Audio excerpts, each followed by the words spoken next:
नमस्कार, उत्तराखंड एक्सप्रेस में आप सभी का स्वागत है। मैं हूं नीलू। करते हैं खबरों की शुरुआत और सबसे बड़ी खबर इस वक्त देहरादून से, जहां पर आचार संहिता से पहले सरकार का बड़ा प्रोग्राम। बीजेपी विधायक बताएंगे सरकार के 5 साल के कामकाज। हर विधानसभा में नए इरादे युवा सरकार प्रोग्राम के तहत अपने कामकाज को बताया जाएगा। अपने अपने विधानसभा क्षेत्र खटीमा में रहेंगे सीएम धामी। बीजेपी विधायक बताएंगे अपने अपने कामकाज। तो विधायक अब क्या काम उन्होंने 5 साल में किया है, ये जनता के बीच में लेकर जाया जाएगा। और हम आपको बता दें कि आचार संहिता से ठीक पहले सरकार का एक बड़ा प्रोग्राम।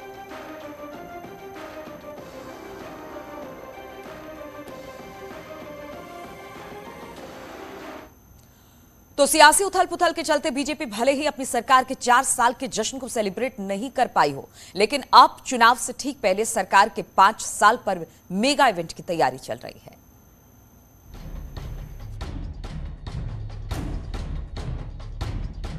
चुनाव का ऐलान कभी भी हो सकता है, आचार संहिता कभी भी लग सकती है। ऐसे में राज्य की धामी सरकार शुक्रवार को सरकार के 5 साल नए इरादे युवा सरकार कार्यक्रम करने जा रही है। सभी 70 विधानसभाओं में कार्यक्रम होंगे। सीएम धामी रायपुर में कार्यक्रम में शामिल होंगे और सभी 70 विधानसभाओं तक वर्चुअली जुड़ेंगे। इसके लिए सभी जगहों पर एलईडी स्क्रीन लगाई गई है। कार्यक्रम में कई योजनाओं का शिलान्यास और लोकार्पण भी होगा। अब ये कार्यकाल 5 साल का पूरा होने वाला है, तो इसी के निमित्त कल 7 तारीख को सभी विधानसभाओं में 70 की 70 विधानसभाओं में ये कार्यक्रम होंगे। माननीय मुख्यमंत्री जी 12:30 बजे के लगभग सभी विधानसभा को संबोधित करेंगे। कार्यक्रम सभी जगहों पर होना है, लेकिन 10 सीटों पर कांग्रेस के विधायक हैं। इसीलिए जहां कांग्रेस विधायक नहीं पहुंचेंगे, वहां जिला प्रशासन और बीजेपी कार्यकर्ता मौजूद रहेंगे, लेकिन जश्न वहां भी होगा। तो सरकार का कार्यक्रम है, 70 विधानसभाएं हैं, 70 विधानसभाओं के विधायक गणों को रहना है, लेकिन उसमें ये कोई पॉलिटिकल कार्यक्रम नहीं है, ये सरकार का कार्यक्रम है। लेकिन हमारे कार्यकर्ता या हमारे लोग तो सब जगह ही रहेंगे। जहां पर विधायक नहीं होंगे तो सरकार का तंत्र रहेगा। चुनाव से पहले सरकार का यह आखिरी बड़ा कार्यक्रम हो सकता है और इस मेगा इवेंट में ढेर सारे लोकार्पण और शिलान्यास तो होंगे। साथ ही साथ सरकार अपने 5 साल के कामकाज का लेखा जोखा भी जनता के सामने रखेगी। देहरादून से न्यूज़ 18 के लिए सुनील नवप्रभात की रिपोर्ट।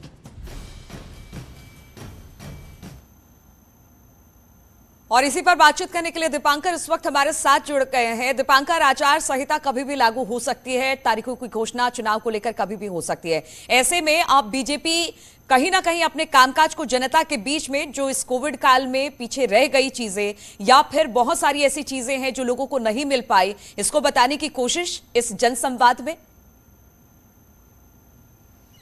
बिल्कुल नीलू, क्योंकि 5वां साल है और अब चुनाव बहुत नजदीक, आचार संहिता कभी भी लग सकती है। और तीसरे साल में कोविड की वजह से कोई बड़ा कार्यक्रम नहीं हो पाया, चौथे साल में जिस तरह सियासी उठापटक रही तब भी कोई बड़ा कार्यक्रम नहीं हो पाया। तो ऐसे में 5 साल में ओवरऑल विधायक ने क्या काम अपने विधानसभा क्षेत्र में किया, 57 विधायक बीजेपी के, उन सब ने अपनी अपनी विधानसभा क्षेत्रों में क्या काम किए। केंद्र सरकार के जो प्रोजेक्ट चल रहे हैं वो चल रहे हैं, जो राज्य सरकार की बड़ी स्कीम्स है, चाहे अटल आयुष्मान हो या दूसरी और स्कीम्स हो, उन पर किस तरीके से काम हुआ है। और राज्य हर विधानसभा क्षेत्र में विधायक ने अपने लेवल पर क्या किया है, क्योंकि हर विधानसभा क्षेत्र की अपनी अपनी स्थितियां, परिस्थितियां हैं, वहां की अपनी समस्याएं हैं, क्या उसको विधायक दूर कर पाया। तो आज विधायक ये बताने की कोशिश करेंगे कि हमारी सरकार ने, मतलब मेरे बतौर विधायक रहते हमने क्या कुछ यहां पर किया।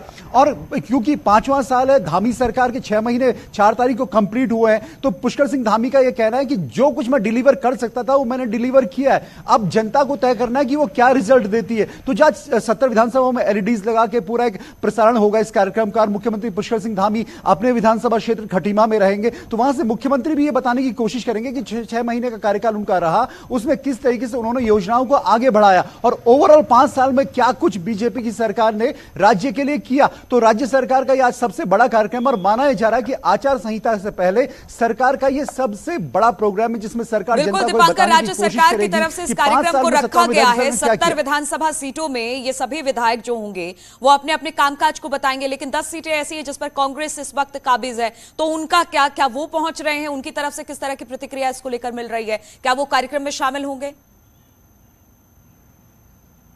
नीलू, कांग्रेस का कोई भी विधायक इन कार्यक्रमों में शामिल नहीं होगा क्योंकि सरकार का कार्यक्रम है और सरकार बीजेपी की। जैसे सुरेश जोशी कह रहे थे कि भले ही कार्यक्रम सरकार का हो लेकिन बीजेपी के कार्यकर्ता वहां मौजूद रहेंगे या डिस्ट्रिक्ट एडमिनिस्ट्रेशन मौजूद रहेगा, तो कांग्रेस का कोई भी विधायक इन कार्यक्रमों में मौजूद नहीं रहेगा। नेता विपक्ष प्रीतम सिंह, जो इस वक्त सबसे बड़े नेता है सदन में कांग्रेस के, वो प्रोला में रहेंगे। एक जनसभा में मालचंद, जो अभी अभी कांग्रेस में शामिल हुए हैं, उनकी जनसभा में वहां मौजूद रहेंगे। तो कांग्रेस का यह कहना है कि कहीं पर भी कोई विकास नहीं हुआ है और बीजेपी अभी भी प्रधानमंत्री नरेंद्र मोदी के नाम के सहारे है। और उसी बात को लेकर कांग्रेस का कहना है कि इस बार उस बात का फायदा बीजेपी को नहीं मिलने वाला। तो आज सरकार यह बताने की कोशिश करेगी जनता को कि सेंट्रल गवर्नमेंट हो, स्टेट गवर्नमेंट हो या फिर विधायक हो, उन्होंने क्या कुछ राज्य के लिए किया है। चलिए, बहुत बहुत शुक्रिया आपका दीपांकर हमारे साथ जुड़ने के लिए।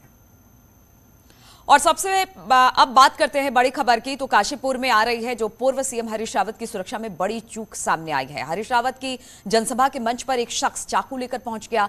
असल में जैसे ही हरीश रावत अपना संबोधन खत्म करने के बाद नीचे उतरे, तभी एक भगवा गमछाधारी शख्स अचानक मंच पर पहुंच गया और संबोधन स्थल पर पहुंचने के बाद उसने माइक से जय श्री राम के नारे लगाने शुरू कर दिए।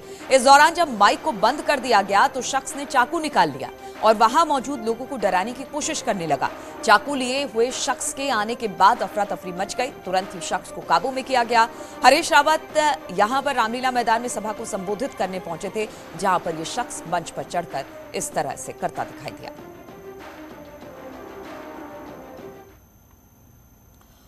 और पूर्व सीएम और कांग्रेस इलेक्शन कैंपेन कमेटी के चेयरमैन हरीश रावत काशीपुर पहुंचे थे, जहां पर उन्होंने बीजेपी सरकार पर जबरदस्त हमला बोला है। साथ ही उन्होंने कांग्रेस सरकार के 2022 में सत्ता पर आने में लागू की जाने वाली योजनाओं को भी जनता के सामने रखा। रामलीला मैदान पर आयोजित जनसभा में उन्होंने सत्ता में आने पर नए जिलों के गठन के साथ ही महिलाओं के लिए किए जाने वाले कार्यों की रूपरेखा रखी। उन्होंने कहा कि महिलाओं पर घर के खर्च का बोझ कम करने के लिए रसोई गैस पर सब्सिडी दी जाएगी।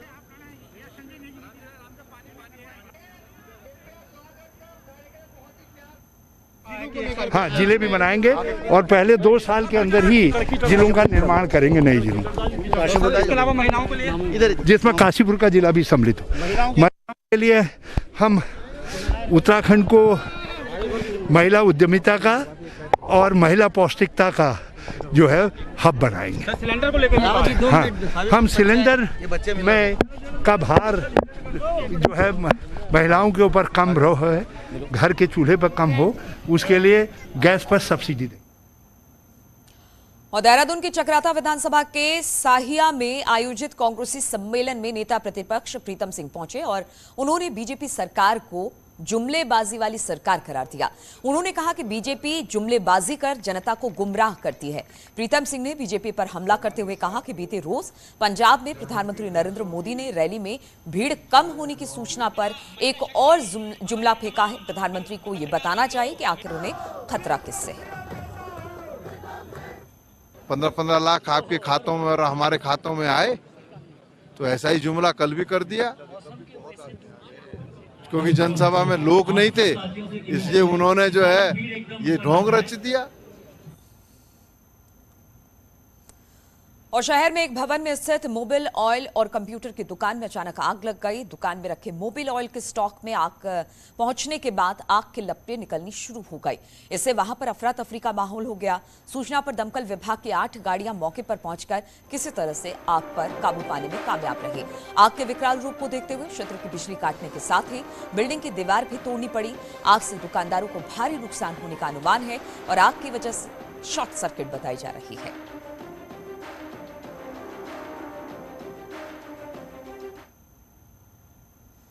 और पूरे देश की ही तरह उत्तराखंड में भी कोरोना की रफ्तार तेजी से आगे बढ़ रही है। कल राज्य में 630 नए मामले सामने आए कोविड के, जबकि 3 लोगों की मौत हुई है और एक्टिव केसेस की तादाद बढ़कर अब 1425 हो गई है। देहरादून में सबसे ज्यादा 268 नए केस सामने आए हैं। वहीं हरिद्वार में 119 केस है, नैनीताल 33, पौड़ी 72, उधम सिंह नगर 35, अल्मोड़ा 18 और उत्तरकाशी में 11 नए कोविड केस सामने आए हैं।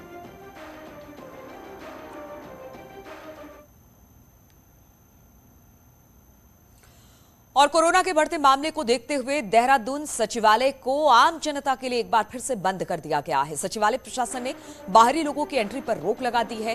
पहली और दूसरी लहर में भी लंबे समय तक सचिवालय में एंट्री बंद कर दी गई थी।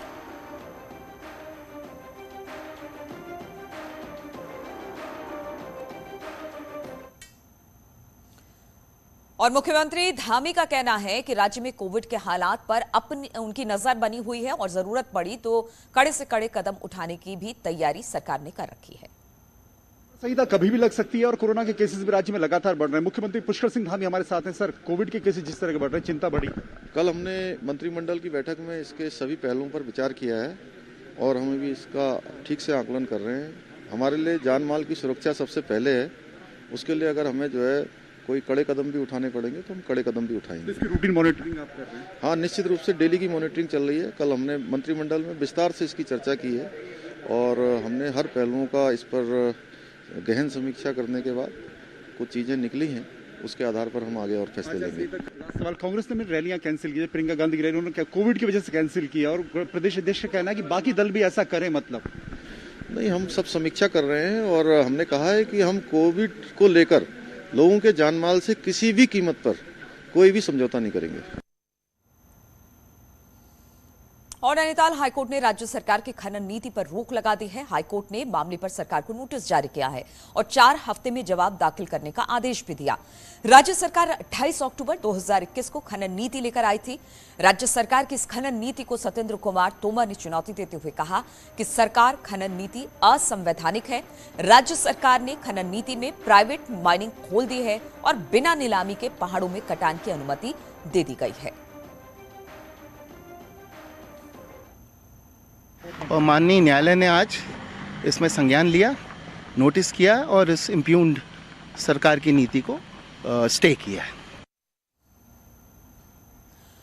और कुमाऊं में बनी ऑल वेदर रोड चुनावी सीजन आने के साथ ही सियासत के केंद्र में आ रही है। बीजेपी जहां पर इसे 6 सीटों पर गेम चेंजर के तौर पर देख रही है, वहीं कांग्रेस ऑल वेदर रोड को बीजेपी के खिलाफ सियासी हथियार बना रही है।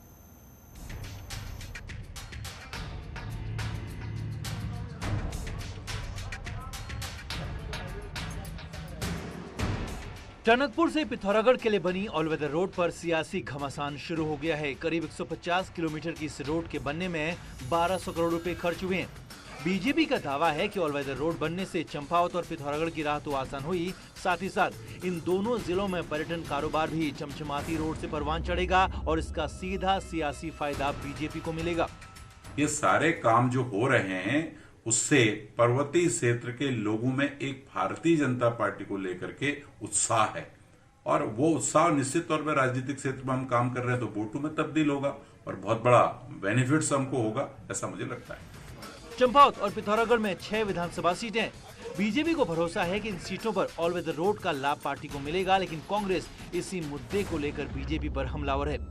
कांग्रेस की माने तो ऑल वेदर रोड बनने से लोगों को भारी दिक्कतें हुई हैं। हालात ये हैं कि 150 किलोमीटर की रोड पूरी तरह से मलबे से भटी है। लगातार दरक रहे पहाड़ यात्रियों की जिंदगी को हर रोज खतरे में डाल रहे हैं।